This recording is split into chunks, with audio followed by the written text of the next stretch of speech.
আর উমর নবীকে কত ভালোবাসতো শোনালেন। কথাগুলো বললে আপনার বুঝতে পারবেন। এ মুসলমান, যখনই কালেমা পড়ে মুসলমান হলেন হযরত উমর ফারুক, তাহলে তাকবীর বুঝলাম। সাহাবীরা সবাই মিলে তাকবীর দিয়েছিল, নারে তাকবীর, আল্লাহু আকবার বলেন না। আল্লাহু আকবার। সেই তাকবীরটার মধ্যে সূরি আবার নবীর উপরে স্বাগতম জানায় সাহাবীরা বলেছিলেন নারে রিসালাত ইয়া রাসূলুল্লাহ, কারণ আমার আল্লাহ যেখানে সেখানেই নবী। মুসলমান শুনলেন নবীকে কত ভালোবাসে আমার আল্লাহ। যেখানে আল্লাহ তার নাম রাখছে সেখানেই তার হাবিবের নামটা রাখছে মুহাম্মাদুর রাসূলুল্লাহ সাল্লাল্লাহু আলাইহি ওয়াসাল্লাম। জোরে জোরে বলেন মারহাবা। এ ভাইরা আমার, বন্ধুরা আমার, এক ইহুদির সঙ্গে জমি সংক্রান্ত নিয়ে জমি জমা বিষয় নিয়ে একটা রায় হলো। রাসূলের কদমের মধ্যে গেলেন এক ইহুদি এক মুসলমান। বুঝানোর জন্য কয়েকটা কথা বলি। জমি জমা নিয়ে দুজনের ভিতরে ফিতনা হলো, বাজে গেল, হট্টগোল বেঁধে গেল। ইহুদি বলেন কার কাছে যাব? মুসলিম বলেন কার কাছে যায়? আমাদের নেতার কাছে যায়। মুসলমান বলে না, মুসলমান বললেন না, যা লাগবে না, আমার নবীর কাছে যাওয়া লাগবে। ইহুদি মুসলিম বলেন চলো যায়, তোমার নেতা মুহাম্মাদের কাছে যায়। নবীর কাছে চলে গেলেন দুজন মিলে, একজন অমুসলিম একজন মুসলমান। দুজন চলে গেলেন রাসূলুল্লাহর কদমের মধ্যে। ভালো করে বুঝে নেবেন বাবা, দুজনই চলে গেলেন। আমার নবীজি দুজনের মুখের বাণী শুনলেন। কে কি বললো, দুজন দুপাশ থেকে কথা শুরু করে দিল। নবীজি দুজনের আলোচনা শুনে রায় দিয়ে দিলেন। ইহুদির পক্ষে রাসূলুল্লাহ রায় দিয়ে দিলেন। জোরে জোরে চিল্লায় বলেন মারহাবা। রায় গেল কার পক্ষে? ইহুদির পক্ষে। ইহুদির মুসলমান ইসলাম কত সুন্দর, ইসলামের আদর্শ কেমন, ইসলামের নীতি কেমন, ইসলামের ধরন কেমন। ন্যায় বিচারের কাছে কারুর বাদান দেখাশোনার সময় নেই। অমুসলিমের পক্ষে রায় চলে গেল, মুসলমান মেনে নিতে পারলেন না। যে যেহেতু আমি মুসলমান, রায়টা আমার দিবে। যেরকম আমার দেশের মানুষ এমপি সাহেবের লোক হইলে এমপি সাহেব সারাই নিয়ে যায়, মন্ত্রীর লোক হলে মন্ত্রী সারাই নিয়ে যায়। এক এক দেশের নিজের ছেলের দোষটা ঢেকে রাখি, পরের দোষটা উপাদান আমরা ধরি। এইরকম মুসলমান আমার নবীর কাছে এমন বিচার নয়। আমার নবীর কাছে রায় হলো ন্যায় পরনায়। নবী ছিল বাইয়ানাত, উত্তম আখলাক, উত্তম চরিত্র, যা পৃথিবীর মধ্যে কোনো কারোর কাছে ছিলেন না। কোন নবীর এইরকম খাসলাত, এইরকম চরিত্র, আমার নবীর মতো চরিত্র পৃথিবীর মধ্যে কেউ ছিল না। আদর্শের মধ্যে নবীর সাথে কোনো তুলনা হয় না। সব দিক থেকে শ্রেষ্ঠ নবীর শ্রেষ্ঠ গুণ। আমার নবীর অতুলনীয়। আকাশ আসমান জমিনের নিচে, উপরে কোথাও জমিনের মধ্যে এমন নবী আর খুঁজে পাওয়া যাবে না। জোরে বলেন ঠিক কিনা? আমার নবীর মতো আর নবী পাবি না। জোরে বলেন ঠিক কিনা? এই বিশ্ব জগৎ ঘুরে যার জুড়ি মেলে না, এই বিশ্ব ভুবন ঘুরে যার জুড়ি মেলে না, আমার নবীর মতো কোন নবী পাবি না। বলেন আমার নবীর মতো আর নবী পাবি না। জোরে বলেন ঠিক কিনা? ওমা আরসালনাকা ইল্লা রাহমাতাল লিল আলামিন। জোরে জোরে বলেন মারহাবা। আমার দেশের অনেক সুন্নি উলামায়ে কেরাম এই আল্লাহওয়ালা কাফেরদের মাহফিলগুলো করতেছে। গতকালকে আমি একটা আল্লাহওয়ালা কাফেরদের মাহফিল করে আসছি। আমি আমার সহকারীদের বললাম তোমার কোথায় আনলি? আমি যার সঙ্গে হুজুর দরুদ ইব্রাহিম পড়েন, এরপরে হুজুর খবরদার কিয়াম করবেন, হুজুর মিলাদ করবেন। এখন বিপদে পড়ে কবর হাসরের ওয়াজটা করে দিয়েছে। কথা বুঝলেন? কবরের ওয়াজ করে দিয়ে চলে আসলাম, খুব খুশি। আবার কেউ কেউ হুজুর তাফসীর তৈরি কি তা করলেন, আমি আশ্চর্য হয়ে গেছি। কারণ এই আল্লাহওয়ালা কাফেরদের কাছে নবী যার ভিতরে নাই, আল্লাহ তার ভিতরে নাই। জোরে বলেন ঠিক কিনা? নবী যার ভিতরে নাই, তার ভিতরে আল্লাহ কখনো আসতে পারে না। সুন্নিরা নবীর পাগল, আল্লাহর প্রেমে দেওয়ারা। জোরে বলেন ঠিক কিনা? এরে নবী আমার ইশকের দেওয়ানা, তোমরা জানো না। নবী আমার ইশকের দিওয়ানা, বল নবী আমার ইশকের দেওয়ানা, তোমরা জানো না। নবী আমার ইশকের নবী রাজি হইলে পারে আল্লাহ খুশি তার উপরে, নবী রাজি হইলে পারে আল্লাহ রাজি তার উপরে, থাকবে না তার মরণের যন্ত্রণা। তোমরা শোনো না, নবী আমার ইশকের দিওয়ানা রে, নবী আমার ইশকের দিওয়ানা, তোমরা জানো না নবী আমার। ওরে তরাইবে কঠিন দিনে ফুলসিরাতের ময়দানিতে, তরাইবে কঠিন দিনে ফুলসিরাতের ময়দানিতে, ও সেদিন যারা যারা করবে বিচার তরাইবে হাসর ময়দান, সেদিন যারা যারা করবে বিচার তরাইবে হাসর ময়দান। নবী বিনে দিবে না জান্নাতে তোমায়, নবী বিনে দিবে না জান্নাতে। শোনো মুসলমান, নবী আমার ইশকের দিওয়ানা, বল নবী আমার, তোমরা শোনো না নবী আমার। ওরে নবী রাজি হইলে পারে আল্লাহ রাজি তার উপরে, আমার হাবিব রাজি হইলে পারে আল্লাহ রাজি তার উপরে। নবীজিকে কষ্ট দিও না তোমরা, নবীজিকে কষ্ট দিও না বিশ্বের মুসলমান। নবী আমার ইশকের দিওয়ানা, বল নবী আমার ইশকের দিওয়ানা। শোনো মুসলমান, নবী আমার নবীরে রাজি না কইরা আল্লাহর রাজি করা সম্ভব না। আল্লাহকে পাইতে হলে একটা মাধ্যম আছে, সেই মাধ্যমটা হলো রাহমাতাল লিল আলামিন। এ মুসলমান কবির মনোযোগ,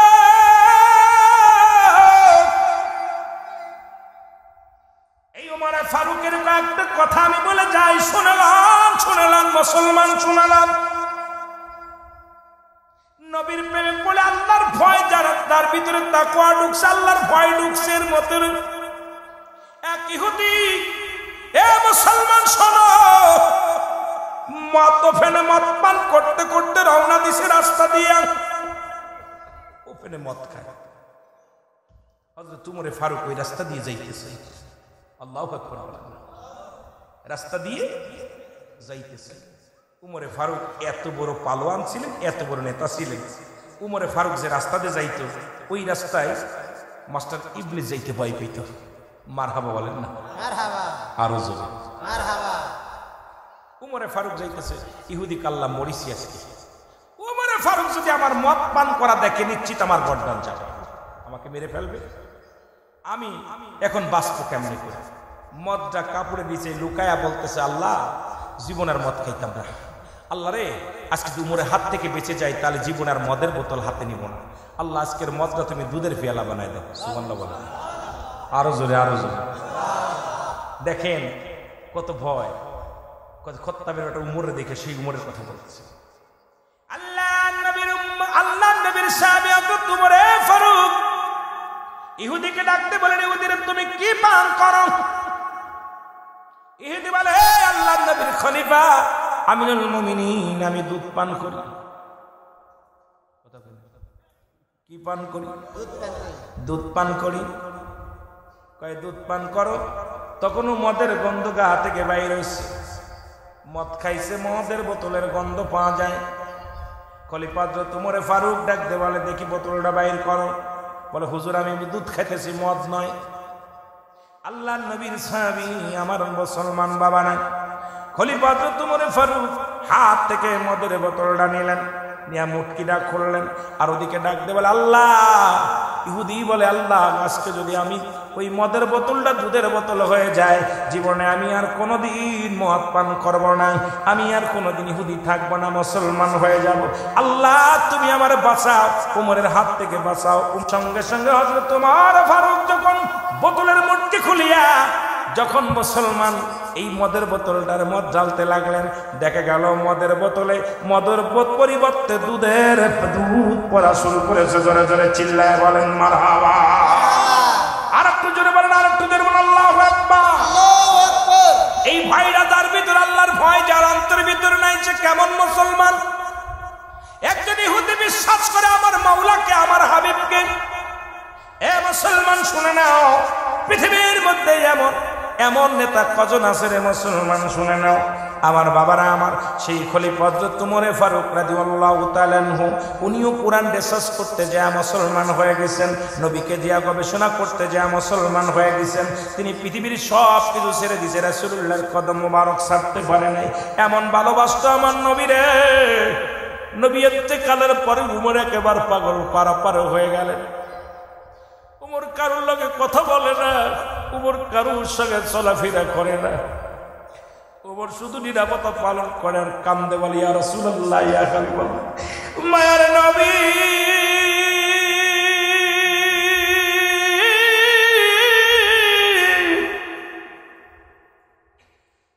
আমি খত্তাবের বেটা উমর, ইয়া রাসূলুল্লাহ ইয়া হাবিবাল্লাহ, আপনাকে ছাড়া আমি কি নিয়ে বাঁচবো, আপনাকে ছাড়া আমি কি নিয়ে থাকবো, আপনাকে দেখে আমি খোদার যন্ত্রণা ভুলে যেতাম, আপনাকে দেখা পর দুনিয়ার কষ্ট দূর হয়ে যেত। ইয়া রাসূলুল্লাহ ইয়া হাবিবাল্লাহ, আমি উমর আপনাকে ছাড়া থাকতে পারি না, কষ্ট পাই, আপনার বিরহ যন্ত্রণা আমি সহ্য করতে পারি না। ইয়া রাসূলুল্লাহ ইয়া হাবিবাল্লাহ, নবীকে হারায়া হযরত উমর বড় প্রেসারিত হয়ে গেলেন, পাগলের মতো হয়ে গেলেন, কান্দে আর ইয়া রাসূলুল্লাহ ইয়া হাবিবাল্লাহ বলে চোখের পানি ছেড়ে কাঁদছে। খলিফা নির্বাচিত হলো, খলিফা নির্বাচিত হলো, সবাই মিলে হযরত আবু বকর সিদ্দিক রাদিয়াল্লাহু তাআলা আনহুকে ইসলামের প্রথম খলিফা বানায়া দিলেন। প্রথম অধিবেশনে হযরত ওমর ফারুক উনিও রাজ দরবারে প্রবেশ করলেন। খলিফা হযরত আবু বকর সিদ্দিক রাদিয়াল্লাহু তাআলা আনহু উনি রাজ দরবারে যাইয়া উনি যখন বসলেন, মুসলমান কুরসির মধ্যে বসলেন, বসার পর সবাই দেখে, সবাই খুশি হইলেন, সবার মুখে আনন্দের ছাপ, সবার মুখে দিয়া মিষ্টি হাসি, সবাই আনন্দ পাইলেন। কারণ যোগ্য ব্যক্তি চেয়ারখানা পেয়েছে। রাসূলুল্লাহ যে ময়দানে বসতেন, রাসূল যে বিচারগুলো করতেন, রাসূলের উত্তরসূরি নবীজির একমাত্র নবীজির শ্বশুর মুবারক, আমার নবীজির এক হলো শ্বশুর মুসলমান, দ্বিতীয় হলো প্রথম খলিফা নবীজির শ্বশুর, নবীজির বিবি আম্মা জান আয়েশা সিদ্দিকার আব্বা জান ছিলেন হযরত আবু বকর সিদ্দিক রাদিয়াল্লাহু তাআলা আনহু। যোগ্য ব্যক্তি চেয়ারের মধ্যে বসেছেন, যোগ্য ব্যক্তি খলিফা হয়েছেন, সবাই আনন্দিত, সবাই আনন্দিত। কিন্তু পাশে দাঁড়ায়, একটা পাশে দাঁড়াইয়া হযরত ওমর ফারুক চোখের পানিগুলো দর দর করে ছেড়ে দিয়ে কাঁদতে লাগলো, হাউ মাউ করে কান্দে। সবাই ওমরের কান্না দেখে ফিরে তাকাইলেন। উপস্থিত যত মুসলমান শ্রোতা ছিলেন, উপস্থিত রাজ দরবারে যত মেহমান ছিলেন, সবাই কান্নার আওয়াজ শুনতে পাইলেন। সবাই তাকায় দেখে উমর কান্দে, উমরের চোখে পানি। সবাই আবু বকর ডাকতে বলেন, ভাই উমর তুমি কেন কান্দো, তোমার তো আজকে কান্নার কথা না, সবাই তো আমার খলিফা বানায় দিছে, সবাই মিলে যেহেতু আমার রায় দিছে, এই চেয়ারের যোগ্য ব্যক্তি বানাইছে, আমি আসলে যোগ্য নয়। ভাই ওমর রায়, ও ভাই মনে হয় আমি খলিফা হয়েছি, নেতা হয়েছি, তুমি মনে হয় মানতে পারো নাই, এই জন্য তোমার চোখে পানি, তুমি হাওমাও করে কান্দো। নেও, আমি চেয়ারের দরকার নাই, আমি আবু বকর এই চেয়ারটা আমি উমরকে দিয়ে দিলাম। কারণ উমর যখন কালেমা পড়েছিল মুসলমান তখন সরাসরি মুসলমান ওপেন তারা নামাজের আহ্বান করেছিল, মক্কা মদিনায় আযান শুরু করেছিল। যখন রাসূল পাক সাল্লাল্লাহু আলাইহি সাল্লামের হাতে ইসলাম গ্রহণ করেছিল হযরত ওমর ফারুক, তখন মুসলমানদের বিজয় ধ্বনি বেজে উঠেছিল। সুতরাং এই চেয়ারের একমাত্র যোগ্য অধিকার, যোগ্য পাওনাদার হলো হযরত ওমর ফারুক। আমি তাকে চেয়ারটা দিয়ে দিলাম, তুমি এসে বসো। ওমর ফারুকের কান্না আরো বেড়ে গেল। আল্লাহু আকবার। হযরত ওমর ফারুক আরো জোরে জোরে ফুপায়, ছোট মানুষের বালকের মতো কান্দে। বালক যেমন, ছোট বালক যেমন ফুপায় ফুপায় কান্দে, হযরত ওমর ফারুক ফুপায় ফুপায় কান্দতে লাগলেন। উপস্থিত জনগণকে বললেন, এ জনগণ শোনো, তোমরা খেলা, তোমরা নেতা ফিরা দিতে পারো, তোমরা সব পৃথিবীর সব কিছু ফিরা দিতে পারো, তোমরা কি আমার নবীরে আমার বুকে ফিরা দিতে পারবানি? এই রাজমহলে আসলে, পাল্লাস দরবার আসলে আমি নবীরে দেখে দুনিয়ার সব দুঃখ ভুলে যেতাম। আমি খত্তাবের বেটা উমর,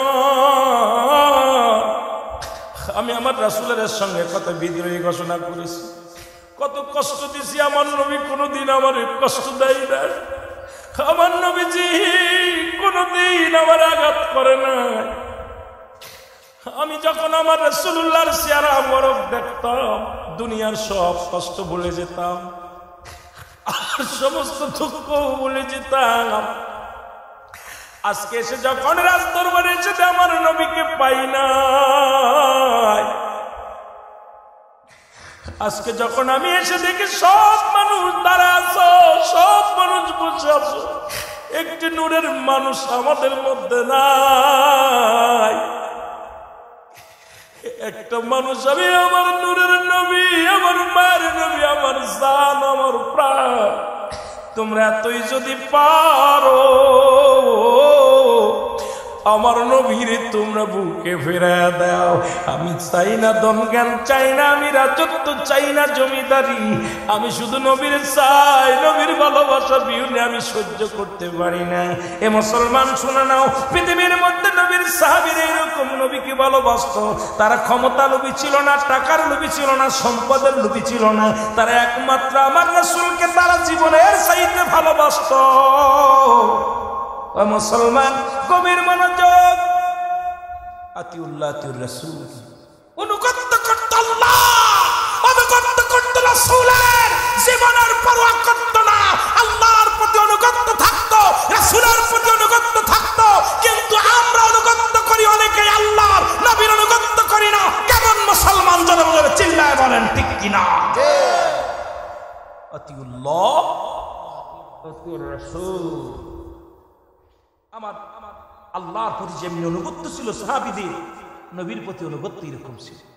আমরা নবীর অনুগত্য না থাইকা ফালাফালি করে, নবীর নাম শুনলেই ওর কলিজার মধ্যে আগুন ধরেছে।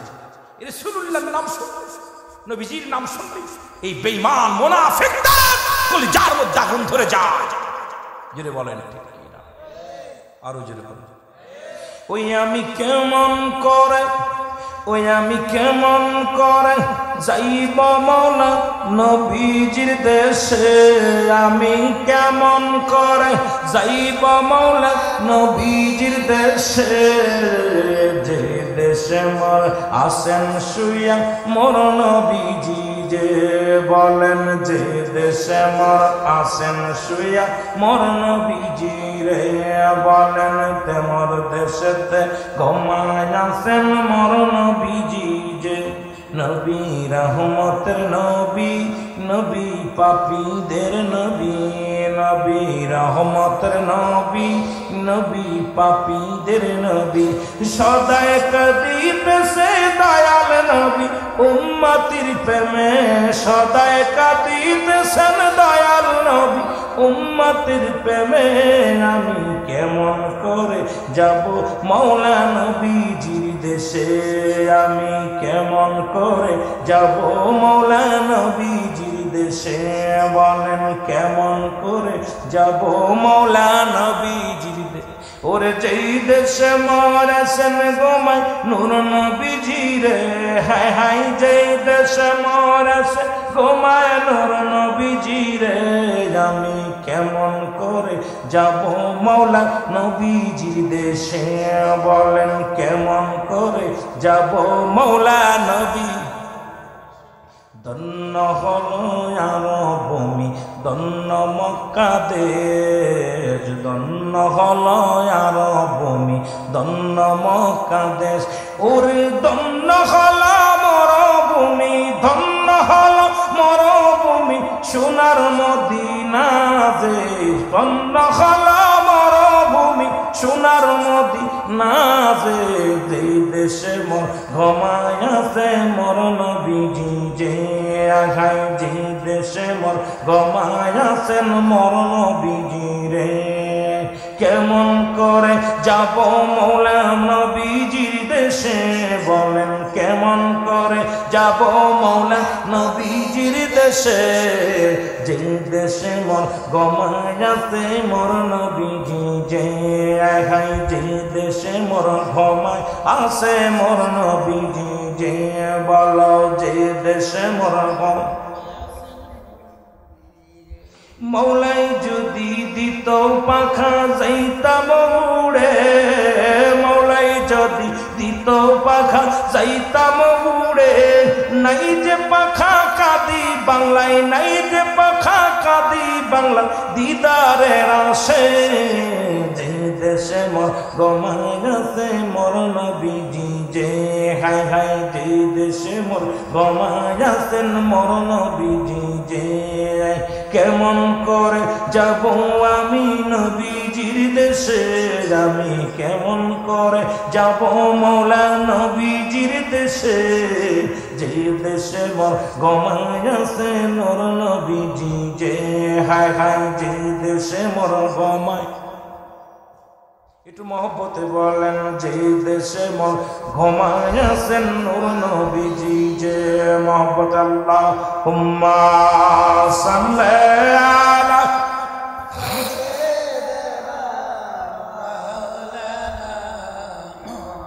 ওয়া আলা আলি সাইয়্যিদিনা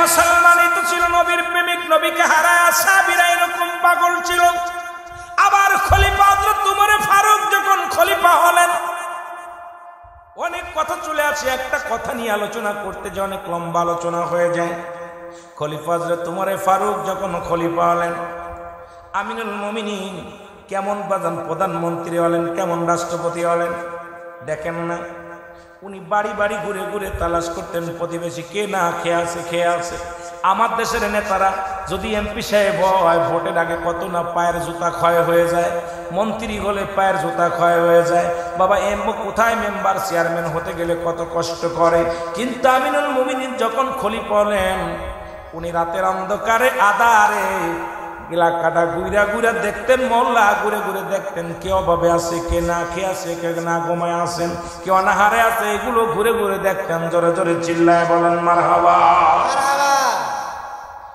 একদিন রাত্রে হযরত উমর ফারুক দেখতে পাইলেন মহল্লার মধ্যে একটা ঘরের মধ্যে টিপ টিপ করে বাতি জ্বলে টিপ টিপ করে বাতি জ্বলে হযরত উমর ফারুক গুটি গুটি পায়ে দরজার মধ্যে গেলেন যে দেখে কান্না ছোট ছোট মাসুম বাচ্চাগুলো ঘরের মধ্যে কাঁদে কেমন নেতা ছিলেন কেমন সাহাবী ছিলেন কেমন দুর্দর্শ ছিলেন আবার কালেমা পড়িয়ে পড়ার পর সব বিলিয়ে দিয়েছেন ইসলাম যখন গ্রহণ করেছেন খাত্তাবের বেটা উমর এই দুনিয়ার মধ্যে মাটির মানুষ হয়ে গেছে কত সুন্দর আদর্শ তার আদর্শ রাসূলুল্লাহর আদর্শের সঙ্গে মিলায় ফেলেছে আমরা মুসলমান আজ পর্যন্ত পরিবর্তন হতে পারেনি উগ্রপন্থী আমাদের মেজাজ আমরা কৃপণতা করি আমাদের মধ্যে শুধু কৃপণতা আমাদের মধ্যে পরনিন্দা আমাদের মধ্যে শুধু অত্যাচার আমাদের মধ্যে মানুষকে ক্ষতি করার চিন্তা সাধনা নিয়ে থাকি কিন্তু খলিফা হযরত উমর কোথা থেকে কোথায় গেল এখন খলিফা হয়ে গেছেন জোরে জোরে চিল্লায় বলেন আল্লাহু আকবার আল্লাহু আকবার দেখে ছোট ছোট মাসুম বাচ্চাগুলো ঘরের মধ্যে কান্নাকাটি করে ক্ষুধার যন্ত্রণায় ঘোরাঘুরি করে মা মাগো খাবার দাও মা জননী মায়ের কাছে কান্নাকাটি করে ডাকতে বলে মা গো আমাদের খাবারের ব্যবস্থা করো সহ্য করতে পারি না খলিফা হযরত উমর দাঁড়াইলেন কিছুক্ষণ দাঁড়ায় দাঁড়ায় দেখলেন একটা পাতিলের মধ্যে পানি নিলেন পানি নিয়ে আগুনের মধ্যে দিয়া চুলার মধ্যে দিয়া জ্বালাইতে শুরু করলেন আসলে করে কিছু পাথর নিয়ে আসলেন উনি তো পাথর দেখতে পাই নাই এই পানির মধ্যে দিয়া ফুটাইতে লাগলেন শুধু জাল দেয় আগুন জ্বলে ছেলে মেয়েরা বলে মাগো খাবার দাও ছোট বাচ্চারা বলে মাগো খাবার দাও মা ডাকতে বলে বাবারে একটু দেরি কর ধৈর্য ধর জোরে জোরে বলেন আল্লাহু আকবার ছোট্ট ছোট্ট মাসুম বাচ্চাগুলো কান্না জোরে দিলেন মা খাবার দাও মা খাবার দাও মা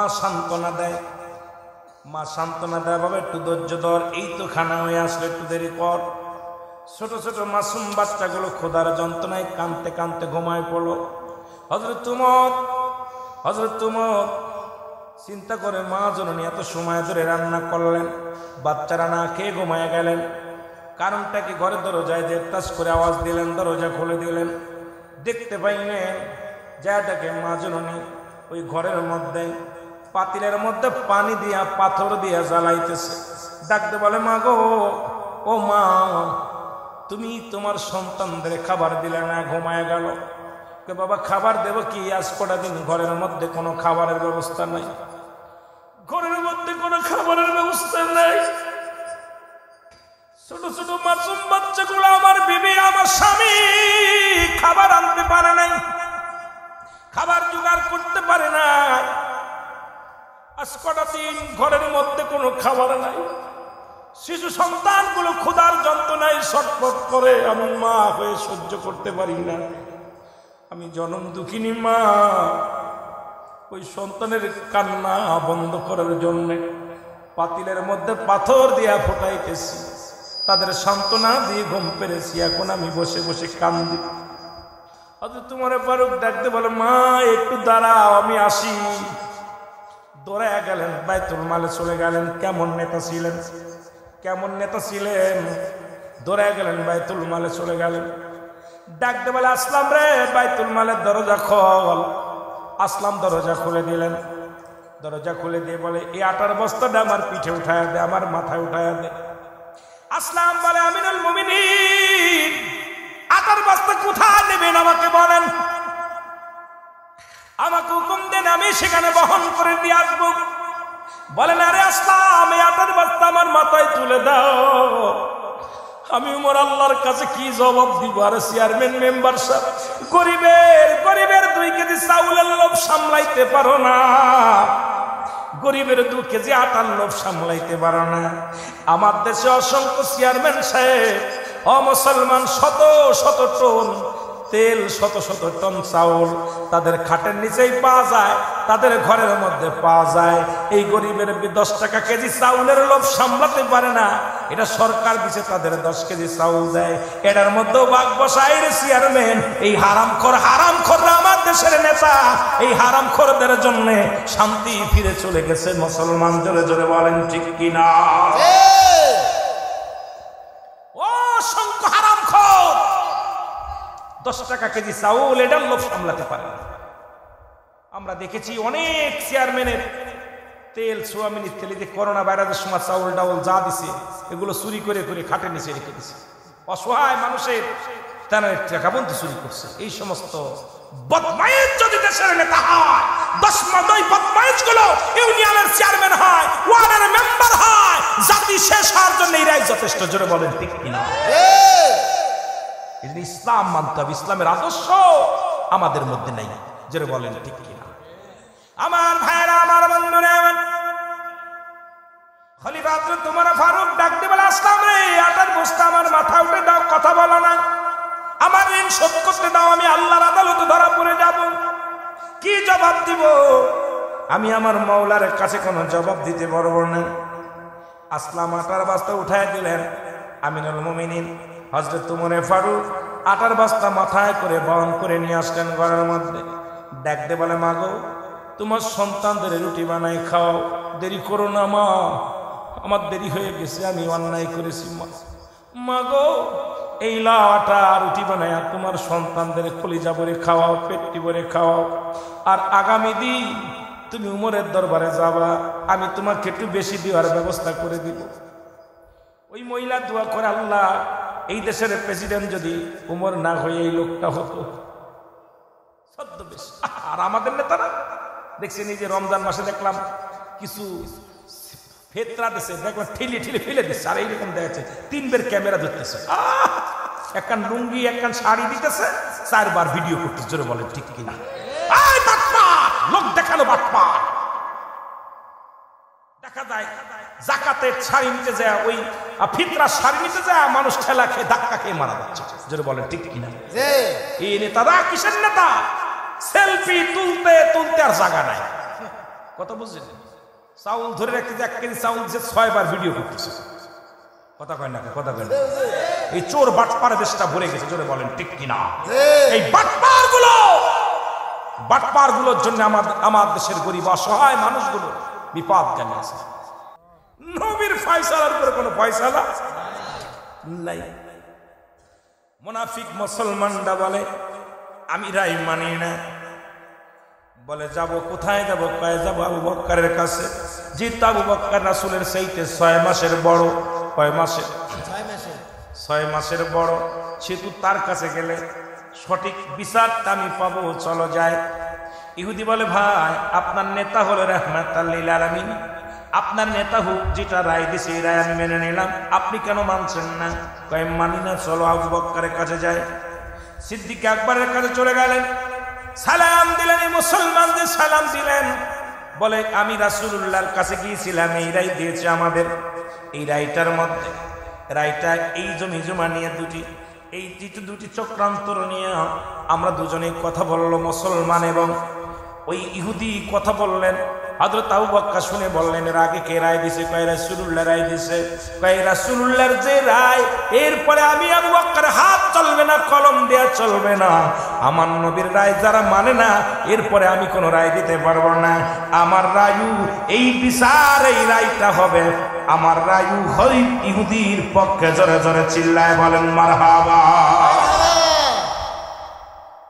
ইহুদির পক্ষে রায় দিয়ে দিলেন, কিন্তু মুসলমান ইহুদি মেনে নিলেন, কিন্তু মুসলমান মানলেন না। বলো চলো যাই খাত্তাবের বেটা উমরের কাছে। আল্লাহু আকবার। ইহুদি বলে ভাই যেহেতু আবু বকর হলো রাসূলুল্লাহ চাইতে 6 মাসের বড়, তার কাছে গেলেন, বিচার আমার দিয়ে দিছে, রায় দিছে আমার, আবার কার কাছে যেতে হবে? বলেন না এই রায় আমি মানি না, কারণ খাত্তাবের বেটা উমর রায় দিবে, সঠিক রায় দিবে, তার কাছে গেলে রায় পাওয়া যাবে। উমরের কাছে গেলেন, খলিফার কাছে যায় বললেন হুজুর আপনার কাছে বিচারের জন্য আসছি। বলে কিসের বিচার? বলে গিয়েছিলাম রাসূলুল্লাহর কাছে। মুসলমান শুনেন, সব কথা শোনা পর বলেন এর আগে কার কাছে গিয়েছিলেন? বলে গিয়েছিলাম রাসূলুল্লাহর কাছে। তারপরে কার কাছে গিয়েছিলেন? কই গিয়েছিলাম আবু বকরের কাছে। বলে রায় কি হয়েছে? রায় ইহুদির পক্ষে গেছে, আমি মানতে পারি নাই, কারণ আমি মুসলমান, রায়টা আমার পক্ষে আসবে। ওমর বলে দাঁড়ান আমি একটু আসছি ভিতর থেকে। ভিতরে চলে গেলেন, যে খোলা তরবারি নিয়ে একবার বাইরে হয়ে আসি, এক ডাক দেখায় মুসলমান আমার সামনে আয়। একটা কবে এক কবে সঙ্গে সঙ্গে মুসলমান শুনে নেন, শুনে নেন, ওই মুসলমানের কাল্লাটা দ্বিখণ্ডিত করে ফেলছে। জোরে জোরে চিল্লা বলা যাবে না মারহাবা। এক কবে শিরশ্ছেদ। লোকজন মক্কা মদিনার বুকে হইচই লেগে গেল। উমর ফারুক মুসলমান হত্যা করেছে। কি হত্যা করেছে? জোরে বলেন না। মুসলমান হত্যা করেছে, দাড়িওয়ালাকে হত্যা করেছে, টুপিওয়ালারে হত্যা করেছে, কুরআনওয়ালারে হত্যা করেছে, কুরআনওয়ালারে হত্যা করেছে। বিচার সবাই আশ্চর্য হয়ে গেলেন, কেমন বিচার? উমরের কাছে কেমন বিচার? মুসলমানদের হত্যা করেছে। মুসলমানদের ভিতরে একটা বেঁধে গেল, হইচই বেঁধে গেল। মুসলমান সবাই বিচার চাই রাসূলুল্লাহর কাছে আসলেন। নবীজি বিচার করবে উমরের, কারণ উমর যে মুসলমান হত্যা করেছে, বিচার হবে।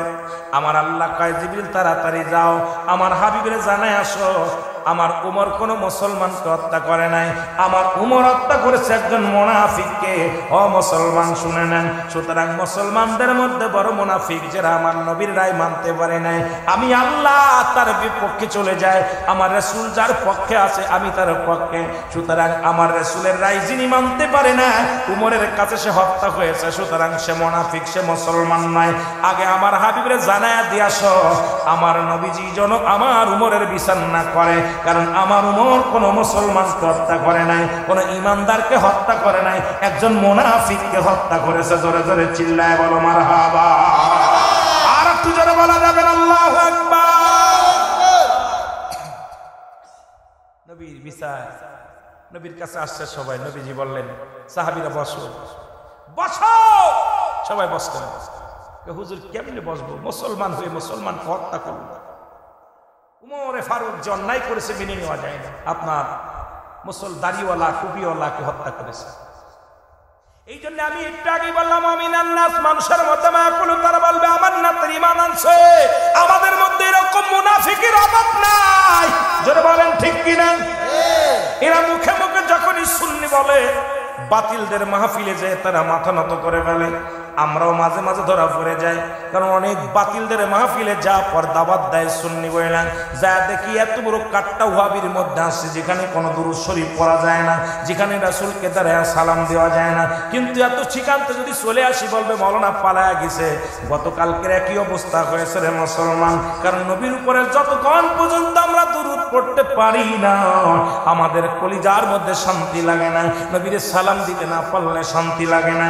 কারণ সেখান থেকে পালাই আসলে পরে দুর্নাম, সেখান থেকে চলে আসলেও দুর্নাম। কিন্তু আমি আপনাদেরকেও বলি, আমার নিজেরও বলি, মৌলানা সাহেব টাকার কাছে বিক্রি হয়ে যায় না, অর্থের কাছে বিক্রি হয়ে যায় না। আমার রাসূলকে যারা বাদ দিয়ে আল্লাহকে পাইতে চায়, এরা হলো এই জামানার আল্লাহওয়ালা কাফের। আল্লাহওয়ালা কাফের, আল্লাহওয়ালা কাফেরদের কাছে যা নবীরে পাইবি না, আল্লাহরও পাবি না, জাহান্নাম ছাড়া কোনো গতি থাকবে না। আমি আমার ফতোয়ায় রুহুল আমিন সিদ্দিকের ফতোয়া হলো, যারা নবীকে বাদ দিয়ে আল্লাহকে পাইতে চায় এই জামানায় তারা আল্লাহওয়ালা কাফের। আল্লাহওয়ালা কাফের, আল্লাহওয়ালা কাফের। রাসূলকে যারা বাদ দিয়ে মাইনাস করতে চায়, কই নবীকে মাইনাস করে দিলাম, আমি কই নবীকে যারা মাইনাস করে আল্লাহকে পাইতে চায় এই সমস্ত আল্লাহওয়ালা কাফেরদের সাথে আমাদের কোনো সম্পর্ক নাই। যারা বলেন ঠিক কিনা?